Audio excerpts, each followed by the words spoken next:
ትልልቅ የንግድ ተቋማት ምርቶቻቸውን ለመሸጥ የተለያዩ እቅዶችን ነድፈው ይንቀሳቀሳሉ።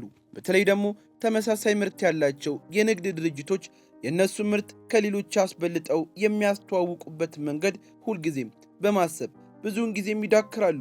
በዚህም ከባድ እስከ ግጭት የሚያደርስ ማስታወቂያዎችን በመስራትም ፉክክር ውስጥ ይገባሉ። በተለይ እነዚህ ተቋማት ከባድ የማስታወቂያ ገንዘብን መድበው የእነሱ ምርት ከሌላው የተሻለ መሆኑን ከመግለጽ ባለፈ ሌሎችን በማታለል ደንበኞች የእነሱ ምርት እንዲጠቀሙ ብዙ ዋጋም የከፈሉበት አጋጣሚ አለ። ከነዚህ ፉክክር ውስጥ ካሉ ተቋማት መካከል ለዛሬ ሁለት ትላልቅ ድርጅቶችን የገቡበትን አስደናቂ ፉክክርም እንመለከታለን። ኮካ ኮላ እና ፔፕሲ። ከዛ ደግሞ ማክዶናልድ እንደዚሁም ደግሞ በርገር ኪንግ በከባዱ አንዳቸው ያንዳቸው ምርት ለመጣል የሄዱበትን ርቀት እንመለከታለንና አብራችሁን እንድትቆዩ በትህትና እንጋብዛለን።